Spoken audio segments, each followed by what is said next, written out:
One of his skills that I kind of want to develop for myself is his ability to build teams. Oh yeah. For whatever he needs to succeed. You know what I'm saying? I feel like a lot of times when you come from the bottom, you got this mindset that you got to do it by yourself. You got to do it by yourself. Right. You got to grind it out. And in a sense, you do, but there's some things that take away from you actually succeeding if you're trying to do everything. Yeah, I agree with that. And Reginald was genius at building teams and knowing when to not spread himself thin. Absolutely. Let's talk about it with the McCall deal. Well, yeah. I mean, essentially with that McCall deal, McCall was a sewing company that he actually found that deal in Forbes magazine. So Forbes magazine at the time was talking about a company, Edwin, I don't know the exact name of the company, but they were selling off a piece of their company, which was McCall Pattern business. And McCall Pattern, they had basically any kind of stitching or sewing at the time. They were one of the largest market shareholders of that in that industry, and there was like one of three. And he locked his eyes on that deal, and obviously not to circle back, but he had a couple deals fail in the beginning, which helped him to get better. So I mean that was a part of helping him build his team, because he had a radio station that he bought in the Cayman Islands or in the Caribbean that failed miserably, and he ended up selling off at a loss, which and then prompted him to go into the McCall deal. But you know, once he started to put that deal together, like you spoke on it earlier, but you know, putting the pieces together, you know, what do I need to get this deal done, and who are the people I need to get this deal done, and how can I get them to buy into my vision? Because I think that's the key part of team building, is being able to get people to buy into your vision. Right, because he didn't just go after any old average Joe and say, you know what, I need you to develop this skill just because they were his homeboy. He went for the best of the best. And, top dog. Yeah, and like one of the women that he incorporated was her last name was Celeste, and she worked for Bear Stearns and Company, which was another law firm. She had a certain skill set that he seen that he needed to help him in his litigation. He hired a finance guy. I can't remember his name either, but he had a finance person that he needed to bring into the fold to help him with the logistics of the money. Just for people who don't understand the McCall deal, how much was it going to cost to get McCall? $22 million. Total. So do we remember how much he had? He had $1 million. So he was $1 million man at this point. Yeah, he needed $1 million close, and he actually was able to come up with $1 million of so money. He needed $1 million in order to get the financing. So in order to get the financing. So McCall cost $22 million. Correct. And so he needed financing. Yes. Which means he needed to convince the lenders, the investment bankers. And just to talk about that a little bit, at that time, investment bankers were like these mysterious people that nobody knew. They were just some really wealthy people that had a lot of power and basically could make or break a deal. And you talk about a young black guy coming up in the business, trying to build those relationships is a challenge in itself. So there was barriers and hoops that he had to break through. And I don't know if you remember in the book, but the deal he did trying to acquire the furniture company. And he lost it. And he lost it because, and he ended up actually winning a lawsuit against the gentleman he lost the deal to, because it ended up being some racial bias in it. Because the guy come to the table and said, hey, I just don't want to do this deal with him.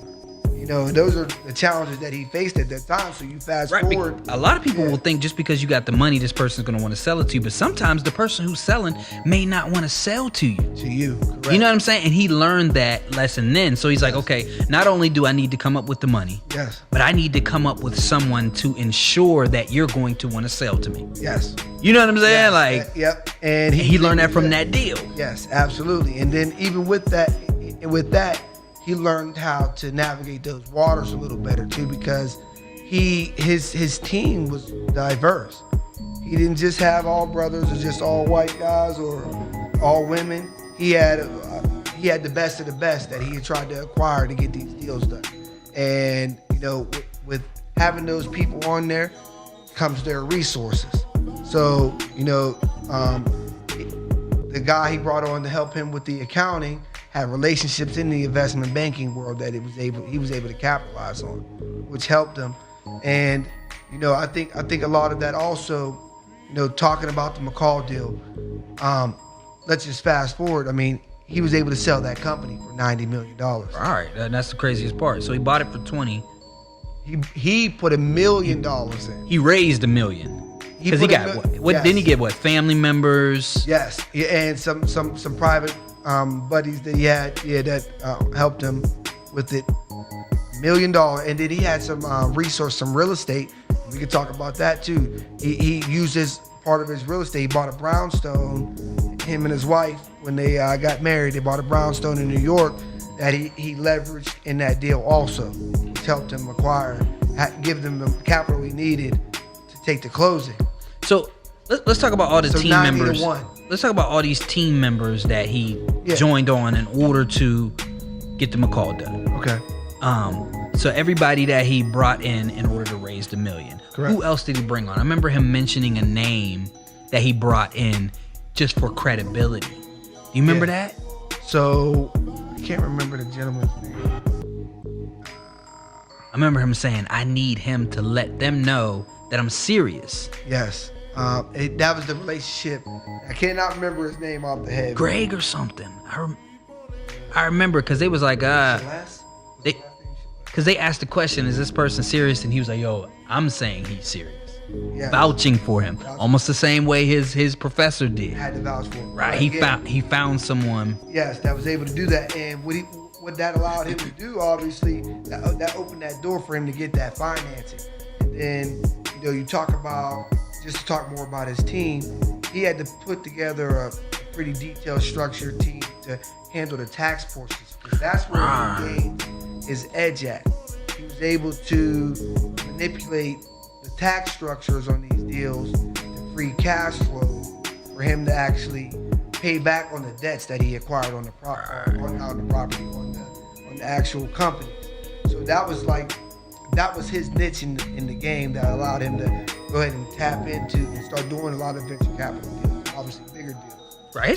His team building skills almost, I feel like that might not even be the subject. The subject might be his master planning skills. Oh yeah. And him saying, okay, puppeteer. It's almost as the book shows how he has like a laser focus. Once he says, okay, McCall is it, or Harvard's it, or the paper route's it, he locks in. Absolutely. And the book shows he does nothing else and he crosses every T and dot. And I want to stress that, like how he'll sit down and say, okay, I want McCall. This is how much McCall costs. How can I raise the money? So he got the finance section. He puts a foolproof plan for that together. Then he's like, okay, credibility, foolproof plan together. The team that I need in order to manage it, foolproof, like everything. He leaves nothing. And let's also talk about, one of the things he talked about in the book that I took from it. The biggest thing was When he's looking to buy, Just sit up yeah, I'm closer. sorry. Yeah, when he's looking to buy a company, he's looking for companies that have great management, basically a great investment, and great cash flow. So a company I can buy for cheap, that has good management, that I can put good management around, and that I can cash flow off of. And those are three things that I pulled from the book, because that's me looking to get more into the real estate game and into buying and hold properties and even flip properties and stuff like that. I want to have good management. If it's not me, put a good team of management around to make sure that they're running smoothly. Obviously, getting the deals done. So if we talk about the McCall deal, essentially he put $1 million of his own money up. The deal in total was $22 million, but he sold it for 90. For 90 million. He kept calling it the 90-to-1 deal, and he got a lot of favorable publicity because of that deal. And he was able, that opened doors for him to keep going into bigger deals. But back to the team building part, with that good management, what he did was the companies. So let's talk about, let's step back for a second and talk about the due diligence that he did prior to. So he had to learn about the pattern business. He had to learn what the market share was. He's seen that it was a declining business. Right. So everybody says. So everybody says. Right. They thought it was stupid that he was trying to buy it. He was trying to get into that business, correct. And he knew who the big players were, and instead of trying to reinvent the wheel, he actually retained the CEO of the McCall company that was already on board. He basically gave him what he wanted to stay on board. I think it might even been a piece of equity. It definitely, common stock or more stock shares. But what that allowed him to do was keep the management. All right, let's keep this thing flowing how it is. I'm going to work on the back end to fix the numbers. So that's when he started implementing his tax strategy. So that in comes his tax team that helped put that together, and he just basically was the final say in it all, which was extraordinary. You know what I mean?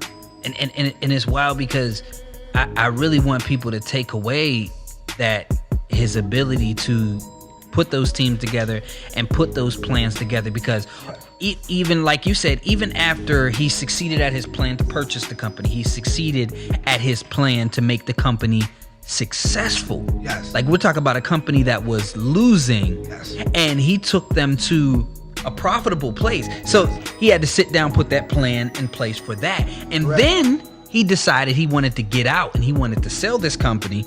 So he knew, okay, I want to get the company to this place so that I could profit a lot from it. So he put a plan in place for that as well. That's his strategy. You know what I'm saying? Yes. Yeah. And just to even talk more about the team building, because what I don't want to go missed in it was that he set the tone and set the example for his team.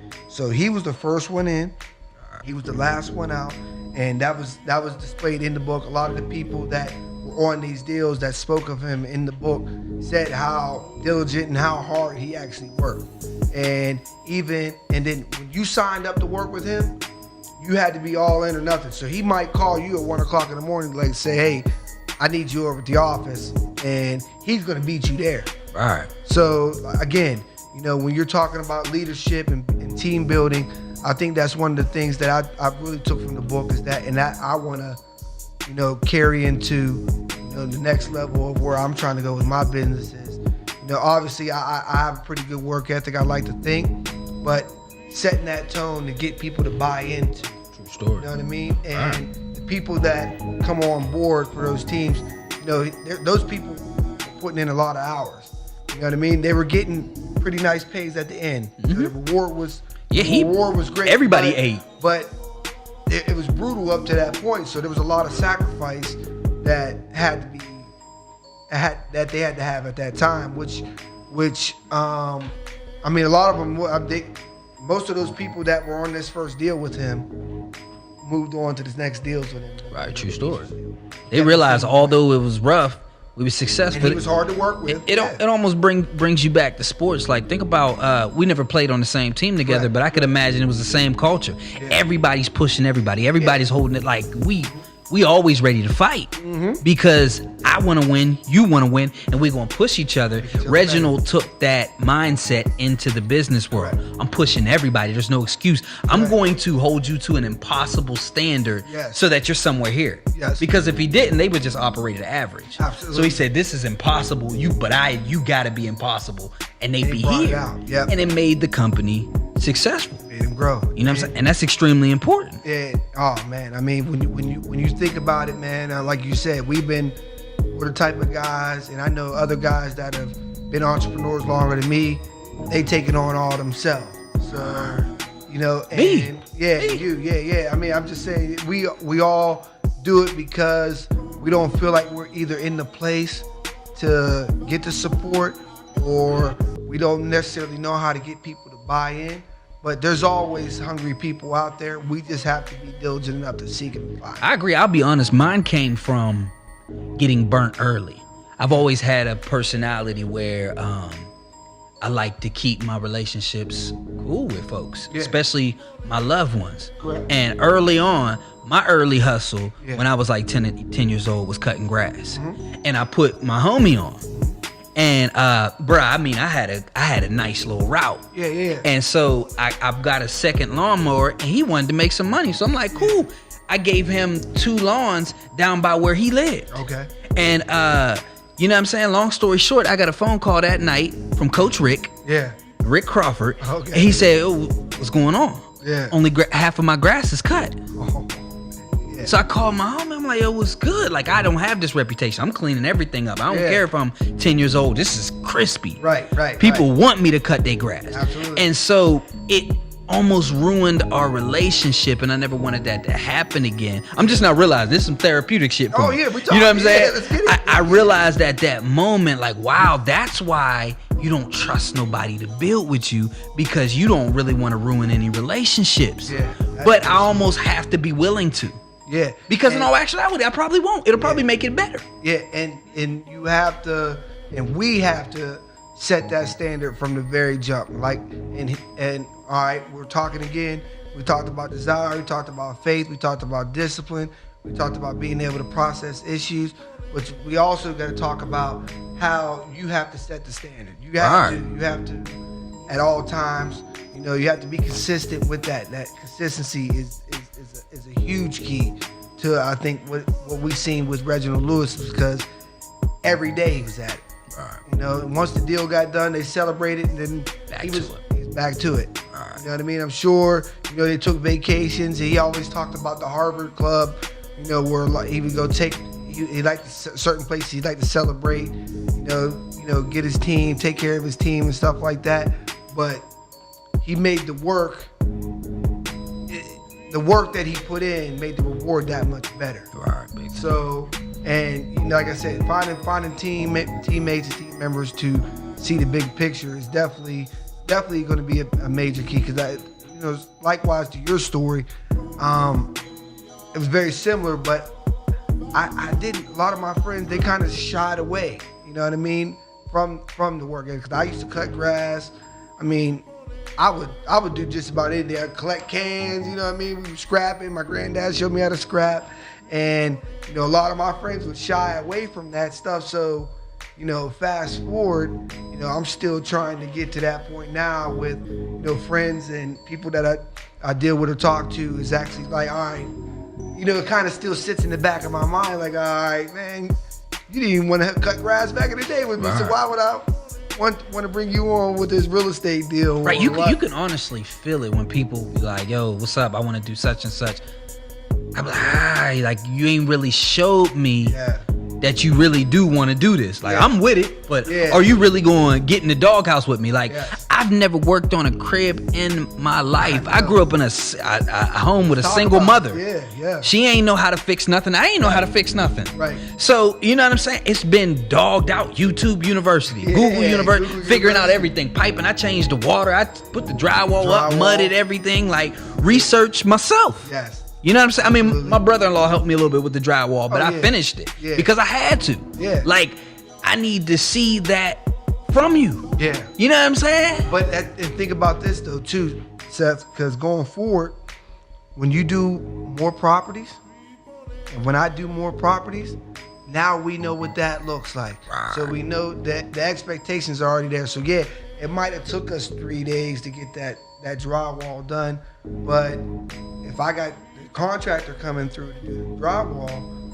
all right, you charge me a certain price to do that drywall. How long is it going to take you to get that done? Shouldn't take you more than a day and a half. Now you can set those parameters, Right. and it's going to help you move forward. So then that contractor and I, we could talk about that, because I think that was a lot of my challenges. It's been a lot of my challenges in the beginning with trying to get the real estate really going, is that, you know, you try to cut costs by getting certain people to do certain jobs.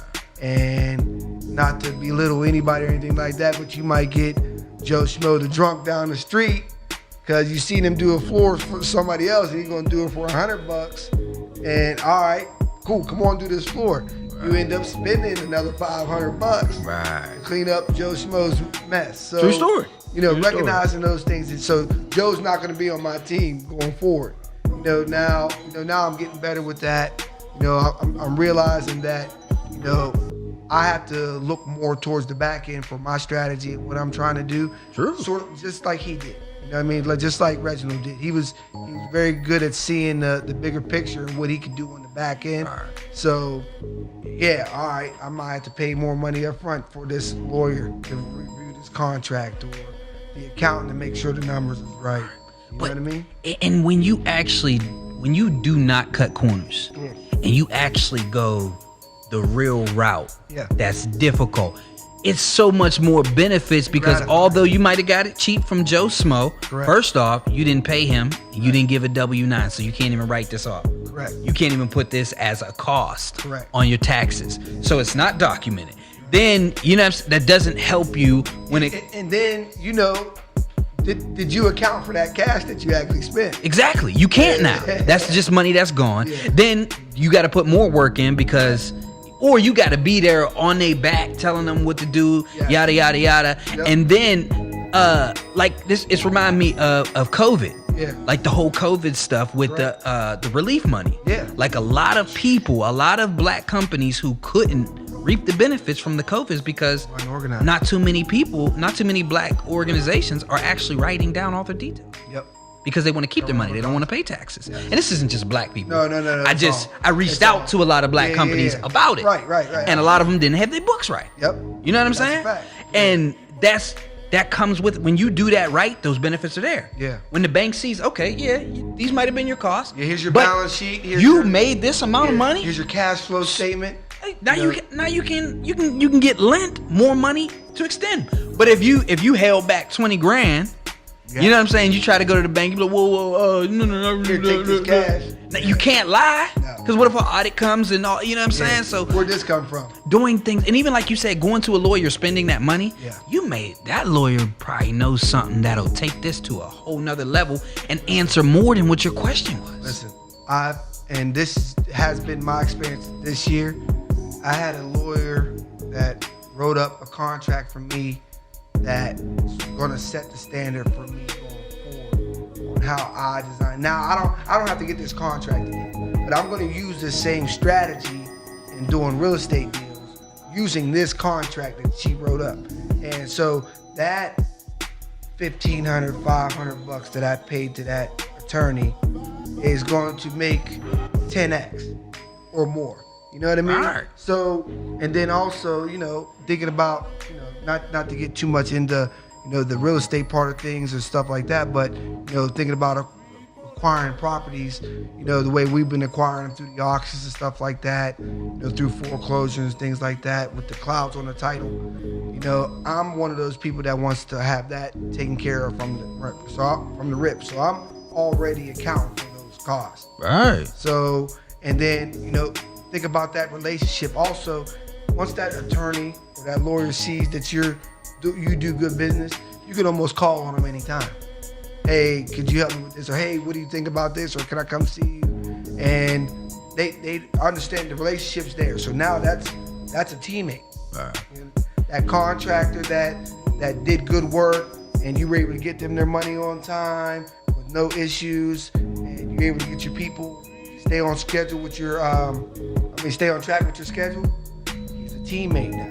Right. You know, that accountant at the end of the year that you utilize that helps you put your information, make sure it's all organized, make sure you're following the tax laws and the tax codes for that year. Teammate now. So it takes time, man. You know what I mean? And I think that's what we're working towards. I mean, it's got to be a little bit more challenging, you know, trying to build a business from the ground up and develop a team. He was, we talked about earlier, he was acquiring businesses that were already in place. So it's a lot easier to put a team around something like that than actually building something from the ground up because, you know, all right, let's talk about it. So, you know, you had that friend that was young that was fast with counting money. He was great in multiplication. So, all right, we're gonna put him in charge of the money. You know what I mean? You got that friend that was strong and that he can lift everybody up. So we're gonna make him in charge of the labor work. It's the muscle, right? Yeah, and that might not necessarily be the roles of those people. In that there's always a place for you to find somebody. You know what I mean? But when we're talking about Reginald Lewis and we're talking about that level of business, you're talking about spending millions of dollars to acquire these people or build those relationships, or might even be less than that. They talked about some of the money that some of them received. You know, some of it was only a couple $100,000 for a year. You know, he made obviously what he made off of those deals, but the sacrifice that he showed and their willingness to accept and buy in is what made that work. Right. And I think to recap this all up is to not look at anything as impossible. Correct. But to set the stage at what is the goal and work backwards from who do I need, how much do I need, what am I going to do when I get here? Yep. You know what I'm saying? Like not hoping that things work out, not wishing that things, like literally ironing it out. Even if that plan takes you a week, do that. And then even what are the challenges? Who's my competition? Exactly. Because you have to know who's on the other side to be able to kind of see where you fit in at or where you may be pushed at. You know what I mean? I think he did a lot of that in the beginning, which was fantastic because he knew that not only did he have to build his team to try to get the deal done, but he was working against a lot of other barriers that were keeping him from getting that deal done because, you know, investment bankers hold the key to what he's trying to do.